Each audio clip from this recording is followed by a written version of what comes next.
Good evening and welcome to this evening's Millim Talk. Welcome to you wherever you are. You might be in this country or somewhere else in the world. And our series of online talks and conversations continues with our guest, Alison Marshall. And I'll introduce Alison to you shortly. For those that don't know me, my name is Alan Benstock and I'm one of the founding directors of Millim. I'm normally behind the scenes of the Zoom talks. Our regular Millim host, Jonathan Straight, who I inadvertently left on the slides as the person hosting today, is currently overseas this week, so I will be your host this evening. This means I'll be keeping an eye on the tech as well as hosting the event, so please bear with me if there's any issues. As Jonathan always says, please do ask questions, and you can do so by typing these into the Q&A facility, which you'll find on your screen. As ever, I will try and get through as many questions as we can. Let me draw your attention to the chat facility. This shouldn't be used for asking questions, but it can be used if you want to send message to other participants on this webinar. We are recording this event and it will appear on our website later in the week. And so to this evening's speaker.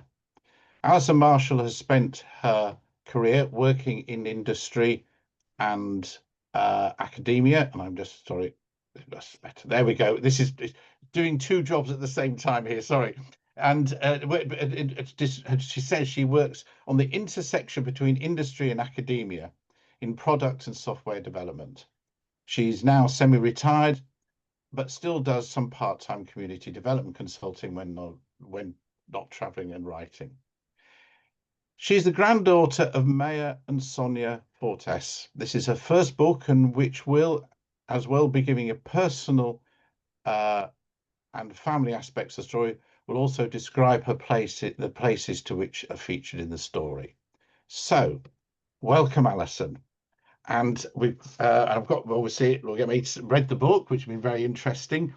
And if you just give me a bit of background as to what inspired you to undertake this work.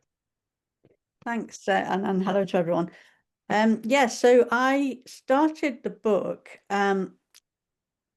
because we had these letters in the family. My grandparents wrote letters to each other, and actually also other members of their family wrote to them.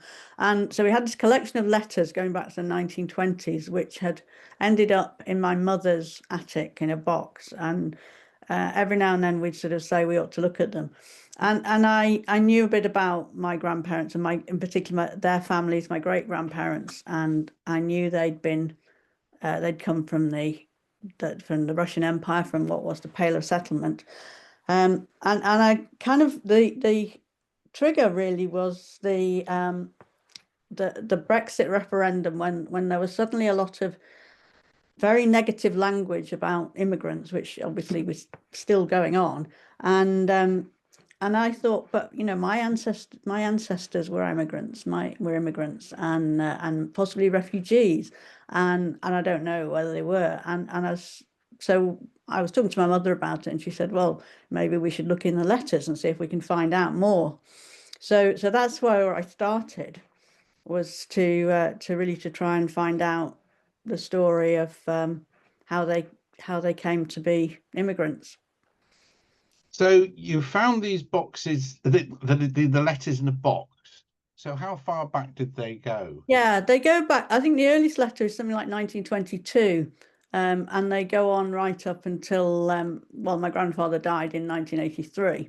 So he never threw anything out, and they're letters that he wrote to my grandmother, and she wrote to him, and other members of the family wrote to them over decades, and they were just thrown in a box.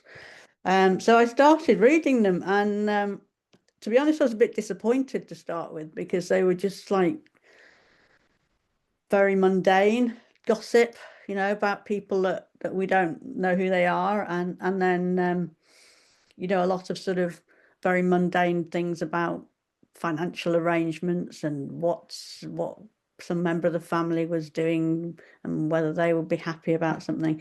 So I kind of was a bit disappointed, but then I slowed down and I realized actually what they were. Most of them were letters the period that I focused on was the letters that my grandparents wrote, love letters, when they were separated from each other, because my grandfather had emigrated from South Africa at that point to London, and he was desperate for her to come and join him. And she was sort of the practical one, saying, you know, what are we going to live on? What work can we get? And what are we going to, how isn't it going to upset our parents, and how are we going to handle that? So I started to think, actually, this is really quite an interesting story, and, you know, perhaps quite a universal story. Two young people who are starting out in life across, you know, thousands of miles apart.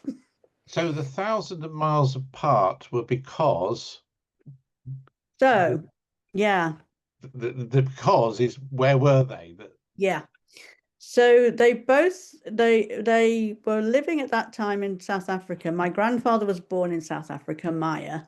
Sonia actually emigrated there at the age of 19, and they were both in this community of East European Jews who had come from the Russian Pale of Settlement.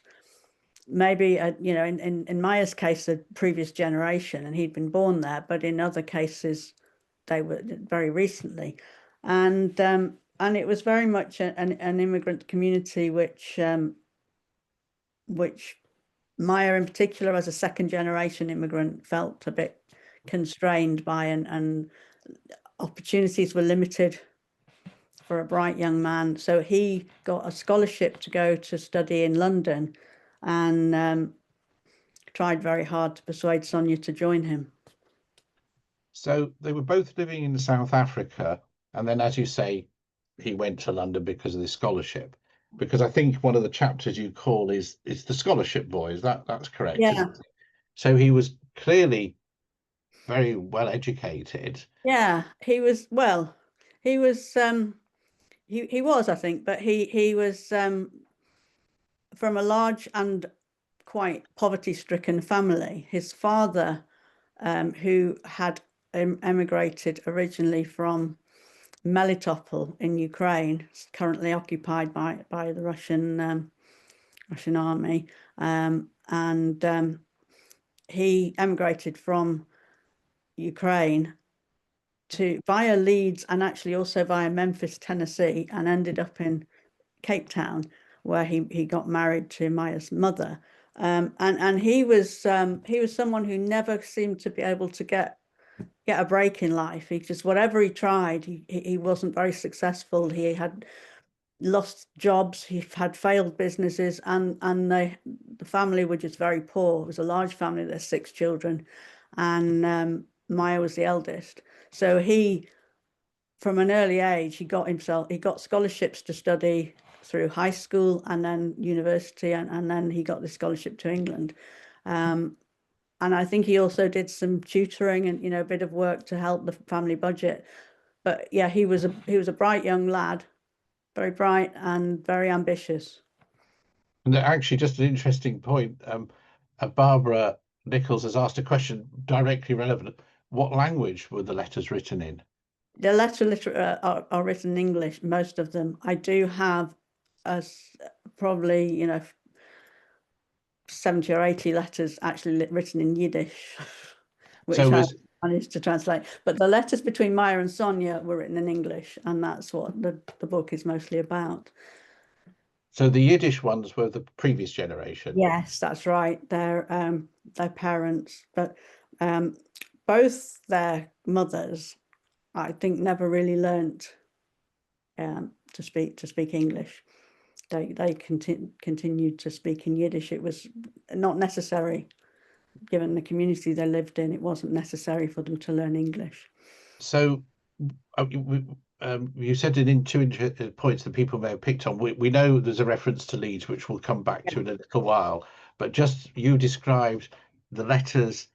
You were a little bit disappointed at first because you described them as mundane minutiae, and I think you said bickering over financial arrangements. But in 1927, the world was changing at that time, so that minutiae would have been was whilst it may seem mundane, but for them it must have been Mm, opportunity.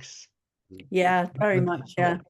I mean, London must have been the centre of the world to them, and it very much was at that time. So it was a fantastic opportunity to come from South Africa, from Cape Town, where which was, I think, very much a developing country at the time, and to be able to sort of launch into the centre of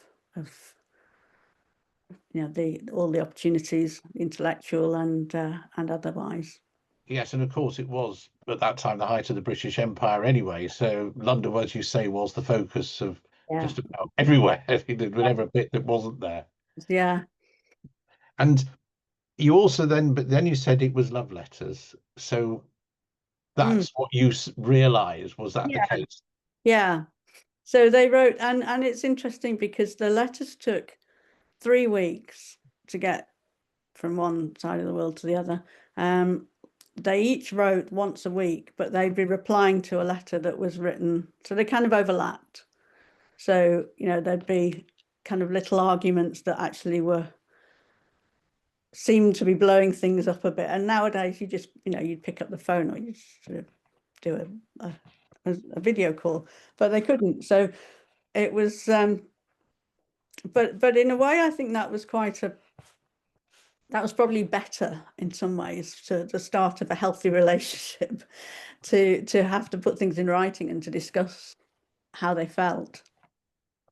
And did you end up with both sides of the letters? Yeah, Because yeah, that is yeah. normally you might get one side, but you never know what the other person wrote. Yeah, I mean, that's what I have for the letters that between them, I have both sides during that period of about 8 or 9 months.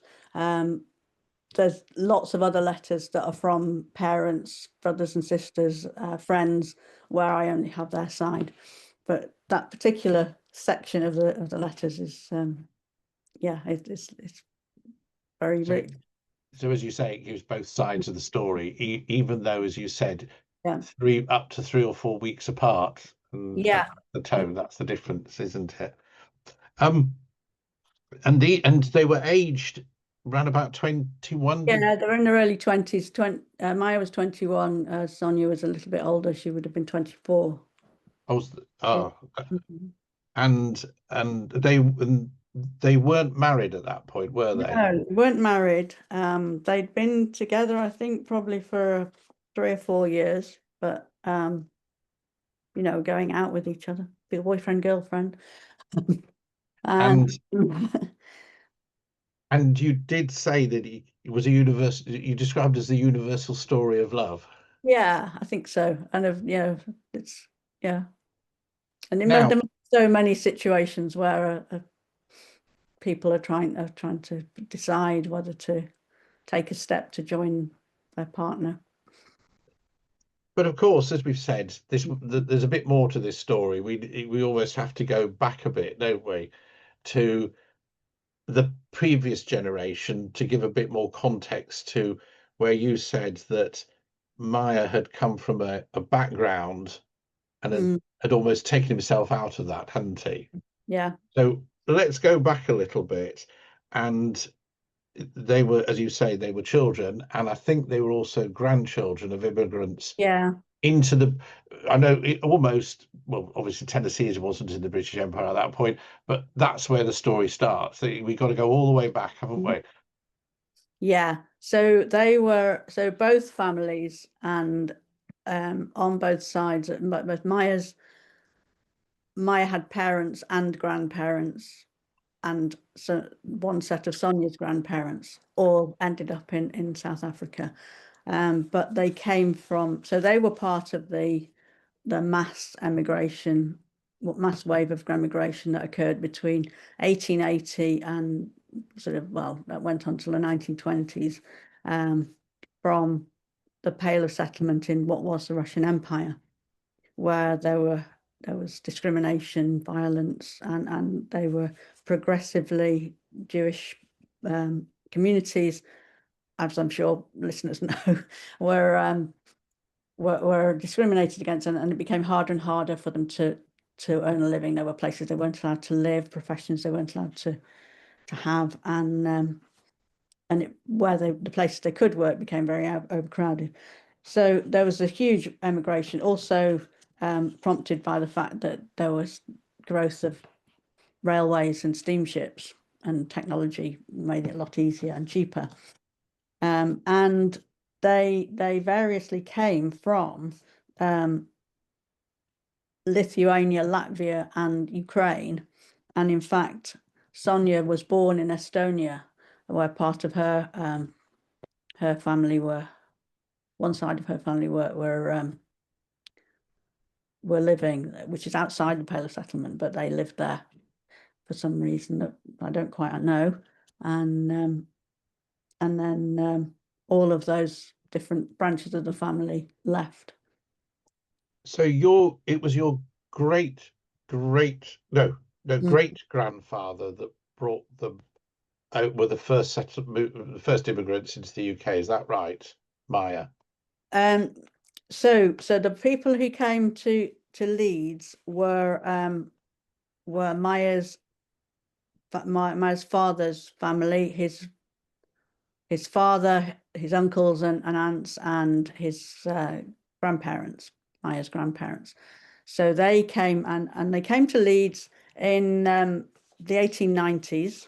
Not quite sure when, but I think over different times probably, because there were four brothers and two sisters and the parents, and they came probably between about 1893 and 98 or something, and they spent maybe 5 or 7 years or maybe more in Leeds, but nobody stayed there except, as we said when we were talking earlier, my great grandfather, also called Meyer, who died in Leeds.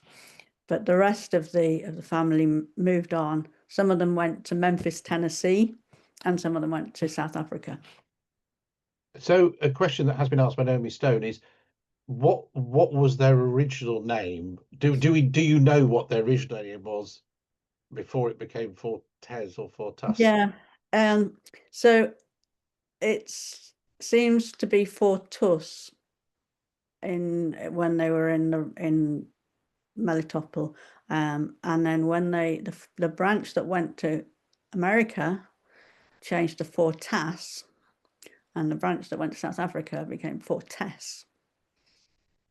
So just to clarify, it's a U, an A, and an E, and that's how we tell the difference. It's as simple as, I mean, different border guards writing down names. yes, but we'll even, as we'll mention, that even on the gravestone there is spellings are different as well, aren't they? Yes. Yeah. So do we know, I think in your index you have researched some of the passages on the boat steamer records that came. Yeah. Do we know which port they came through when they arrived in the UK? Not been able to find that out. Oh, no. Not for the ones that came to Leeds. Now, Sonia's family largely came through London and passed through the Poor Jews temporary shelter, and I have found their records. So that was for people who may not know, that was a kind of package deal you could get where you bought a ticket from in Lithuania perhaps, and you got the shipping to London, and then a night or two at the Poor Jews temporary shelter in London, and then they put you onto the ship to South Africa. So I have got some of those records, but not for the ones who came to Leeds. right. So just a little footnote before we leave Melitopol. It is correct. I think the note I've got here that you gave me was that it's in the south of Ukraine, but is currently occupied by. Is that right? Yeah. So just putting that in context, Yeah. that's the location. So they've arrived. So your great grandfather arrives in Leeds, and have you found out where they were living and so on? Yeah, I found out a bit about it. There are census records in 1901, and there's also a death certificate for Meyer great-great-grandfather Meyer, who died in 1903. So so we know that there were two households. There was my great-great-grandparents with their two daughters who were teenagers, and then one of their sons. Getting confused about who these people would be, which would be something like a great uncle. He had a family as well, so his wife and children were, and they were in Cross Stamford Street and Imperial Street, which neither. And for those people that, well, anyone who Leeds will know roughly where that is, but for those, but it's in the what was used to be known as is the Leylands, Yeah. and I think you've worked out it's where the building college is now. Yeah, it's the car park of the college building, basically. And I think the other one is well, when I last went there was a porcelanosa retail outlet selling tiles. Yeah, that's a bit further Yeah, round. Cross Stamford Street's still there. Yes. Yeah, but I think the houses have gone. Yeah. And what was your great-great-grandfather's trade then? Yeah, now he was a wheat trader in Melitopol, so a relatively well-to-do family, and they had again a large family, and they left in a hurry, and we don't really know why. There's a suggestion, rumors that have been passed down the family that there was some political issue, but we don't really know. But they left. We do know they left in a hurry because one of the daughters, who was about 15, did later pass on the story to Meyer, my grandfather Meyer, that she'd had to leave in about 2 or 3 days. She was told we're leaving on Wednesday or whatever, and so they left and came to Leeds, leaving the business, leaving their everything, turned up in Leeds, and they then the census records that Meyer was working as a tailor, perhaps doing piecework at home. I don't know, but it's not clear. And the daughters are listed as feller's hands, which is a kind of assistant to tailor. So I think they maybe were working in their house, and they were helping him. So a bit of a come down. But they didn't. It was interesting that your great-great-grandfather died at the age of 74, which was a pretty decent age. Let's be honest, that's a pretty decent age in the turn of the century, isn't it? Yeah, but I mean, it's a bit sad. I mean, this happened. He would have left when he was in his 60s, and he then had to work so hard and live in this, very damp, cold little terraced house. Yeah, and you're to valid. Yes, it is. Yes, as you say, he left when he was 60. Yeah. So he did that, and then sadly he passed away, as we know, in 1903, isn't it? 3, yes. Yeah, and you've you've identified a grave record, but you haven't identified the grave, and he's buried in the New Farney Synagogue, which is now managed by Etzheim. It's what is unclear is we can't work out, or you can't work out, and I've did a couple of checks where he actually would have been, which synagogue he might have been related. But in the Leylands, he may well have been part of the workers and trade group, which had which they had minions in houses. So, as you say, it was a short period of time. Your grandfather sadly passed away. So, where did the family go next? So, they went. So, my great grandfather, who was called Nathan, he was actually, I think he was the first one of the family, of the Fortus family, to emigrate. And he went probably when he was quite young, in his early 20s as well. So, and actually similar sort of age to his son Meyer was. Sorry, it's confusing that there's so many Meyers. I'm trying to be clear. He went to Memphis, Tennessee. He blazed a trail, went to Memphis, where he seemed to do all right to start with. He got married and had a child called Annie, and then he invited another brother, went over to join him, Joe, and then there was some incident which we've never found out what it was, and I have investigated, but it was possibly he was working in a bar, apparently.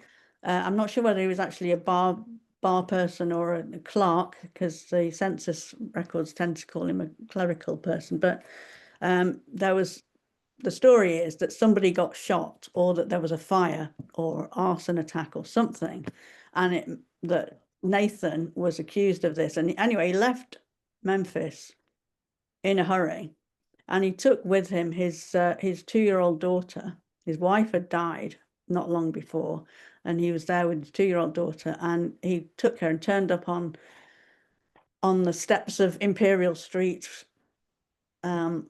with his little girl in his arms one evening, and just That's in Leeds, back in Leeds. Where his parents were. It came Right, back. got it. Parents were then in Leeds. And then not long after that, he left Annie being looked after by his mum. And so she's actually on the 1901 census as well, living with the Leeds people.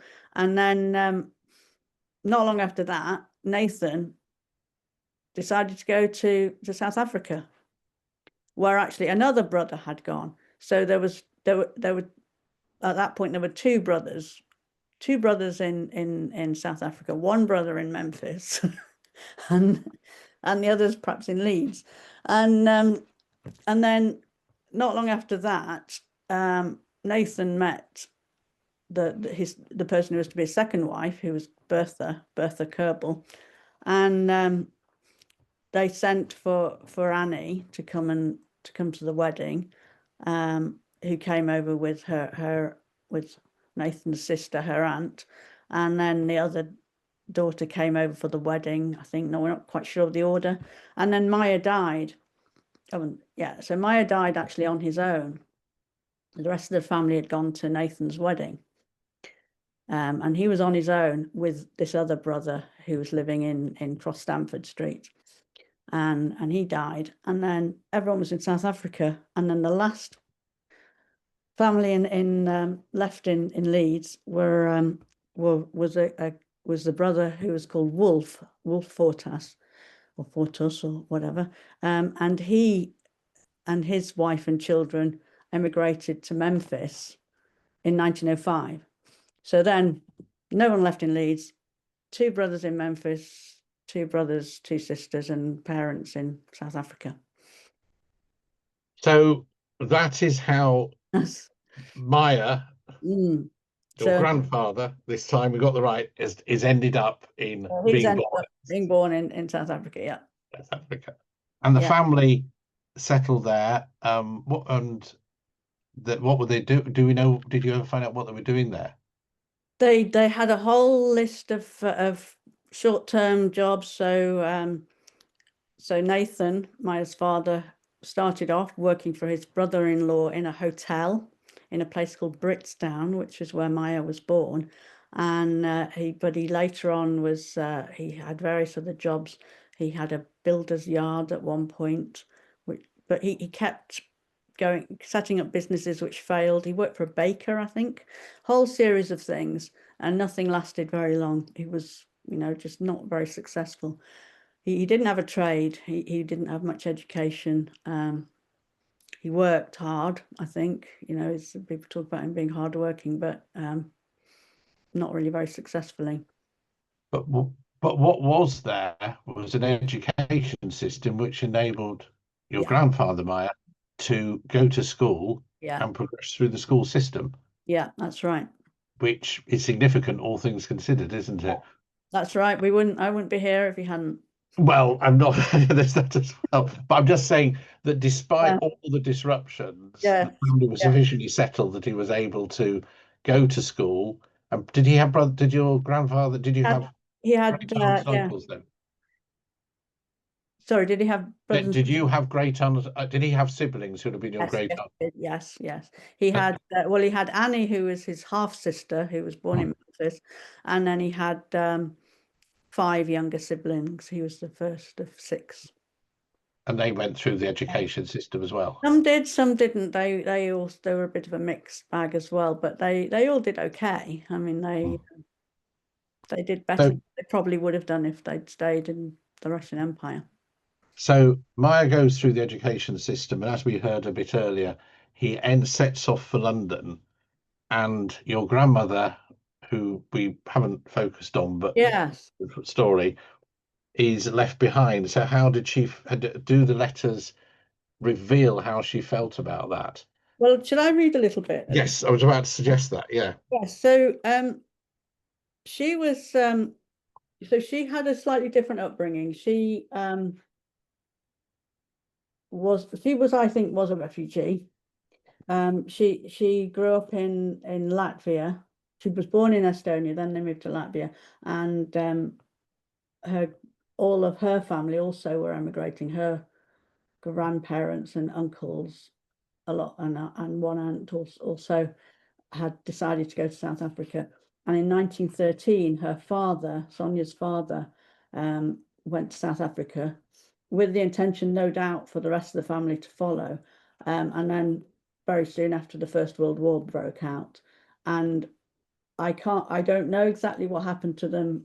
They'd never told their children, any of them, but her and her 2 brothers and sister and her mother were, I think, refugees from the First World War, and then there was the Bolshevik Revolution, of course, in 1917, and then after that there was ongoing conflict for a few years in what's called the Russian Civil War, and we know they moved around a bit, but she had a pretty tough childhood, I think, and they ended up in South Africa in 1922. They finally were reunited. So she was in Cape Town. She was also studying to do a teacher's diploma, but she wasn't nearly as academic, but she was, she was obviously bright, and she was feeling a bit, she was feeling a bit left behind, really. So she wrote to Maya, said, "I wish my parents were capable of understanding my point of view. I think I can understand theirs, but I cannot accept it. At the bottom of it is, of course, the selfish desire of all parents to have their children near them and see them married with all the accepted pomp and ceremonies. It was only 4 years since Sonia's older sister Bertha had died from tuberculosis, only 5 years since the family had been reunited in South Africa, when Sonia, her mother and younger brothers finally arrived from Russia. It must have been hard for her parents." Meyer was less understanding. He wrote, "Dear, be good to your parents, but not soft. Even silken chains must be cut. Because they are chains, a man or a woman must be free to raise or ruin himself or herself." In December 1927, Sonia had finished her course at the University of Cape Town and had returned to live in her parents' home in Worcester, South Africa. Meyer, knowing how bored and unhappy she was there, urged her constantly to throw caution to the winds, to just go out and buy a steamship ticket and join him in London. "Believe only that I love you and want you, and am tortured to think of you like a caged bird in Worcester, when the whole world could be before us. Believe too that I am striving my hardest to find some means of outwitting Mammon. If I could sell my soul to Mephistopheles in return for your freedom to be with me, I would." Sonia was unimpressed by this melodramatic turn. She wrote back, "Yes, I believe you love me and want me, but you exaggerate the danger threatening my freedom. I am not caged at Worcester. I am as free as I ever was, and if I were to decide now of going away to Russia and coining my own future there, no one would prevent me from doing so. To you, my freedom is tantamount to my being with you. Why not vice versa? In such a case, you are no more free than I am. I don't want you to think of yourself as my liberator. I love you, and therefore the highest happiness is to be with you. I don't flee to you because you are the only refuge I have. I flee to you because I want you. I smiled reading these words of this thoroughly modern young woman addressing my grandfather, who in his later life had rather old-fashioned views on feminism. It is slightly poignant, though, to read Sonia's occasional suggestions of returning to Russia. She had had little choice in the decision to leave her homeland and had had so much enthusiasm for the revolution. It must have always been at the back of her mind. So in that passage, we can see quite an intellectual man using quite interesting references to classical, I think it's right, isn't it? Classical work. Yes, I'm not a classicist. Yes, Mammon and Mephistopheles, yes. So we're not your obvious sort of topics of discussion. No. And also clearly quite an independent woman. Yeah, she was quite feisty. And someone who wanted her own career. Yes. She actually didn't want her own career, but she wanted to be, be able to make her own decisions, and she wanted to be independent. But yeah, I don't think she wanted her own career because she didn't she was quite happy to do sort of clerical jobs and so on that came along rather than build her own career. But she was training to be a teacher, you said. Yeah, that's true, but I'm not sure her heart was really in it. She did want to join Meyer, but she didn't want him to think she was coming just because, she had no other choice. It would be interesting to think that would social class and the relationship of men and women have been different in white South Africa? Because we've also got to remember we are talking white South Africa at that time within the empire. And coming to London, that role would have been possibly less, less constrained, I think is the word I'm looking for. Oh, yeah. I think, actually, I also think the 1920s were quite a boom time for the arts, intellectual, all sorts of things were going on, and women's position was also quite developing quite well. After all, they'd had the First World War where women had worked. So I think the 1920s were progressive and very much a forward-looking time. Yet, as you say, she referenced Russia. Yeah. Which she had been, it's fair to say, forced to leave because she didn't make the decision to leave, did she? Yeah, I mean, she was 19, but she was really, a minor. I mean, she was a minor in those days. She wouldn't have had been recognized as an adult until 21. And I think one reason possibly that, I mean, I don't know if she wanted to stay or not, but she was able to get citizenship at the age of 19 based on her father's citizenship that he by then had.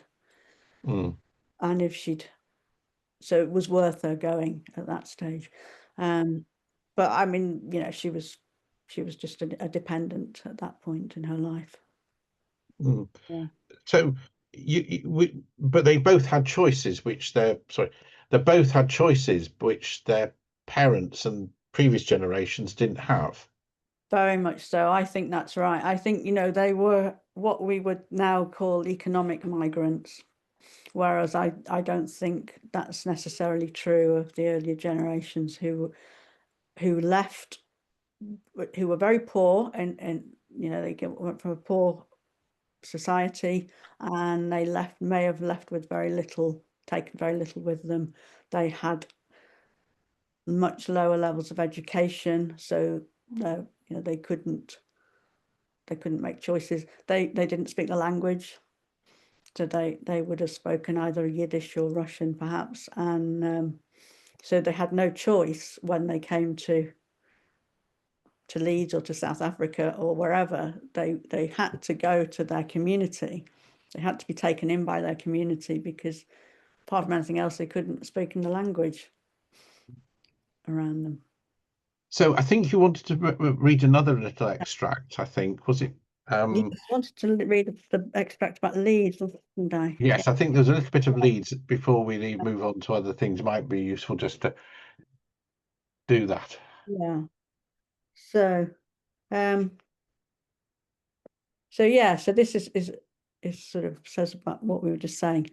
Meyer, Sonia, Annie, Aaron emigrated from South Africa in the 1920s to London and Memphis, respectively, faced many challenges and uncertainties. However, their parents and grandparents, who had been part of the huge wave of suffering humanity that fled the Jewish Pale of Settlement, must have had a harder time. They left in desperation to take their children to safety and to ensure they could live in basic freedom. Amongst these immigrants were the Fortas family, the grandparents of Maya and Annie, their father, and his siblings. Details of their journeys are less well documented. No letters survive describing the practicalities or their thoughts and feelings. We know very little. There are no official records of these journeys, although there are shipping manifests for some of the later parts of their journeys to South Africa and USA. There are just a few handed down family reminiscences, the provenance of which is sometimes doubtful. In summary, we do not know exactly when they left or how, what were their motivations, and which routes they took. However, there is one fixed point on their journeys, which is a little surprising and unexplained. We know that several members of the Fortas family spent some years in Leeds, Yorkshire, UK, during the 1890s and 1900s. Although they did not settle there, re-emigrating some to South Africa and others to America, they lived, worked, and made a life in this northern industrial town, which at that time had the third largest Jewish community in Britain. It must have been such a culture shock for them. The Fortas family came from the warm lands of southern Ukraine, where the fertile earth easily nurtures crops and the summers are long and hot. They arrived in Leeds, where the winters are cold, damp, and dark. It was an industrial boom town, where factories belched out their vile smoke into streets full of noise. They lived in a tiny terraced house, barely making ends meet, tailoring for piecework in the local textile and clothing industry. Their teenage daughters, Rebecca and Clara, who had been doing so well at the gymnasium or grammar school back home, had to turn to and help their father, Meyer, as fellows' hands, finishing garments for a pittance. However, here they were at least free, not subjected to discrimination and the risk of violence on a daily basis. And they had work, even if it was something of a come down from what they had been used to. So with that, with sort of point, you've found these letters, you've found the story. Well, you've established a story and you said you have voices from both sides of the letters. That triggered you on your own journey, is that right? Yeah, so I thought I'd go back and try and find what it was like in the places they came from. So I traveled to the Baltic countries, Latvia, Lithuania, Estonia, and then to Ukraine. And I haven't been to Melitopol, but I have been to all the other birthplaces of my great grandparents and great grandparents. And it was, I kind of expected that I'd find stuff out, but actually, sadly, that period of history has just gone. It's half the the Jewish community, which was in some parts of those countries, which was half the in some towns, it was half or more than half the population were Jewish. Half of them left, emigrated, and the other half were much of the other half were killed in the Second World War. So there's plenty about the Second World War. There's very little about what life was like before that. It's very hard to find that. But I got interested in the countries anyway, and in particular, I got very interested in Ukraine. I spent quite a lot of time in Ukraine, and I learned Russian, and then I learned Ukrainian afterwards. So I have actually developed quite a link there, and have quite a few friends in Ukraine. And world events, unfortunately, have made it Yeah.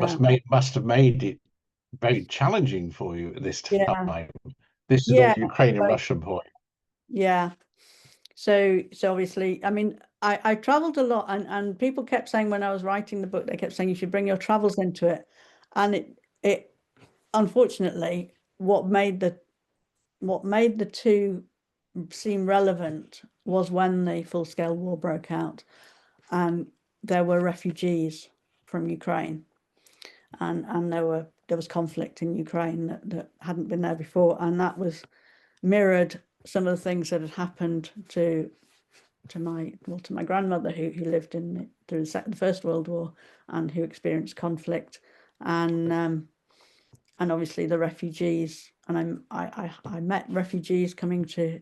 I know some refugees who live in my hometown, and so the two sort of became linked, and I have written about that in the book, about there's my own journey. Now, before I ask the next question, which has been put forward, it is fair to say that your grandfather, was not a refugee. He was entitled to be in the UK because he obviously was traveling to study, because the story you explain in the book that he was coming to the UK to do a PhD. Yeah. That is correct. So he was obviously had He was not a the refugee. equivalent of a visa, and Sonia would have come as well, perfectly legally. So they're not refugees, but the rest of the family, when they came into the UK, and Jay Prosser, who is one of our partners, has asked a question, and obviously it says, what would Alison's grandparents, that's your grandparents, so that's Meyer, response to be to the Home Secretary's announcement today on the new policies in refugees in the UK? But of course, they weren't refugees. We would have actually been talking about their parent, well, their their grandparents who were the immigrants at that point, wasn't it? Yeah, I think I mean the laws have changed incredibly. At the time, the 1880s, 1890s, early 1900s, people could go to another country and just turn up. I think they didn't even have passports, actually, I believe, but they certainly didn't need visas. They'd just turn up as long as they had a bit of money and were healthy. They would be let in. If they might need a sponsor, a family member. But in fact, the law changed. So my grandfather Meyer's half sister, my half great aunt, Annie, who was born in Memphis and then went with her father back to Leeds and then to South Africa. She fell foul of immigration laws because she decided in her 20s that she wanted to go back to Memphis, and because she'd married another South African immigrant, she lost her American citizenship. So, which was a kind of shocking thing, that you could get married and lose a citizenship, and it only applied to women. So she ended up being incarcerated in Ellis Island detention center for a while. So even in that short time, the laws had changed and become harder. And I think that people just have no idea of that they would have not had any concept of the kind of hoops that modern refugees have to jump through, because those laws had not yet come into force. But that was the American side. But in the UK, you did say, wasn't it, that part of the family ended up being subject to the Alien Registration Act of 1905. Yeah, no, they would have come in before that. They were before that, but yes. But then they'd left. So I know that the last of the family left in 1905. Possibly that was because of the Aliens Act, maybe. We don't know. But they all came in before that came into force. So they were, well, I don't know whether they were lucky, but they lived in a very different world. And I think, yeah, things are getting very difficult and complicated. Yes. And Jay did also ask, but it is correct. You do weave some contemporary cultural into your book. Yes. So I've talked specifically about the Ukrainian refugees and their, well, and one or two other contemporary references, but particularly the Ukrainians, who, if you remember, in 2022, when the full-scale war first started, there was a period when the EU opened borders very quickly and took in refugees, and the UK government dragged its feet until I think about 3 or 4 months later. So there was a period when it was before actually a very good scheme came in, which is still in force. But it is a good scheme because it enables people to come and live in with a UK host, and it's still going on. They can come and stay with a host, and they can work, which most asylum seekers can't do. They're given refugee status straight away. They're able to work or get benefits.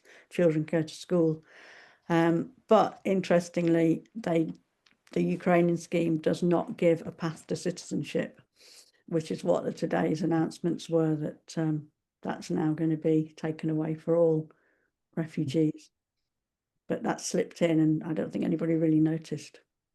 Yeah. I think it's also fair to put in context what your grandfather legacy is. It's because it was fair to say, or it is fair to say, he didn't just do his PhD here. He then went on to stay in the world of academia. And he has a Wikipedia entry to his name. He does a proper Wikipedia entry because his first degree in South Africa was psychology. That's correct, isn't it? Then he went into study, and he's anthropology, and he studied. Now you're gonna have to bear with me here. In a lot of research in Ghana. That's right. Is that part of West Africa? Yeah, so he went and studied with Sonia. They both went in the 1930s for about 5 years. They stayed in a part of northern Ghana and studied an African tribe there, the Talensi, and that was what kind of launched him on his career as an anthropologist. He did some quite. And because of research, he stayed in West Africa or in that area during the Second World War as part of the administration. Yes, he was. I think he was basically a kind of colonial office, because it was part of the, there was a colonial office. He was. I actually haven't been able to find out what he did, but a cousin of mine recently told me, since I've written the book, that he was an intelligence officer in West Africa. But he was, I think it was a kind of part of the colonial administration. And despite being Jewish, he did eventually, and there were issues about finding jobs in academia, but post-war he ended up at Cambridge. Yeah, that's correct. And it is fair to say that he was the Wynnum Vice, wasn't it? Professor of social anthropology for 23 years. He's held the record for that particular chair at Cambridge, and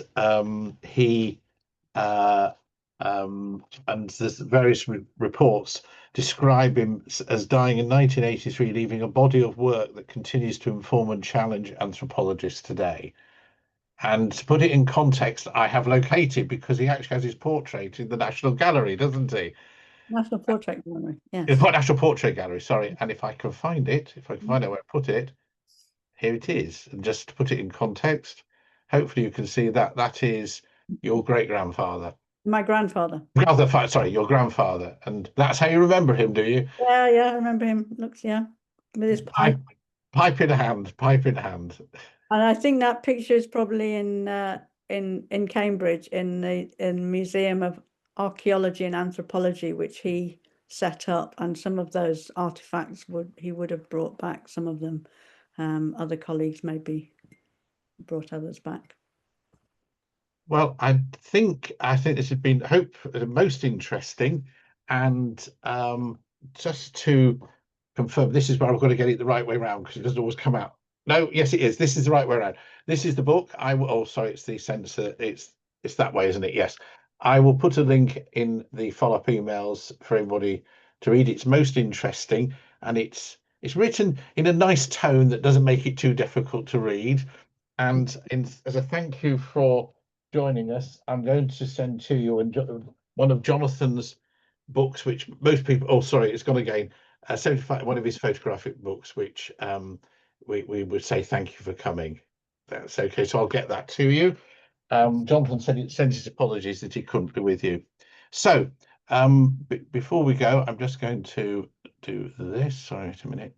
That's it. There we go. Got it now.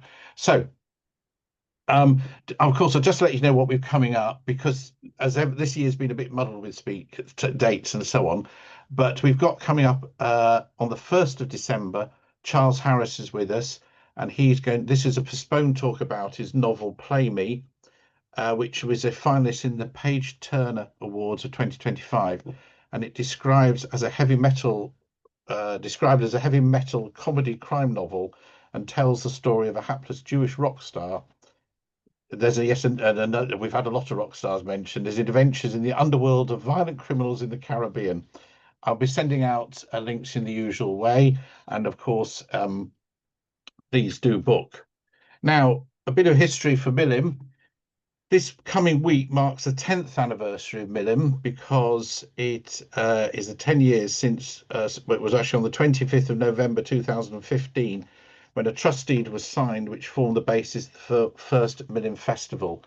Since then, Milim is now a community interest company run by a small group of volunteers.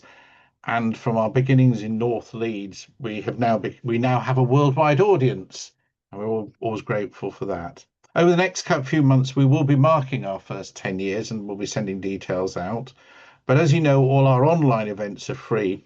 And if you can make a donation to help with our program going forward, that would be great, because as most people know, funding is a challenge for all organisations like ours. And we'd like to ensure that our work continues. And if you can, and you are able to, please make a donation. And if I've got my buttons right, I'm going to put that in the link now. There you go, but I'll also circulate it. So I'd like to take this opportunity of thanking again Alison for joining us. And as Jonathan says to everybody at the end here, thank you for joining us. See you soon, and stay safe in the meantime. Thank you, and bye-bye.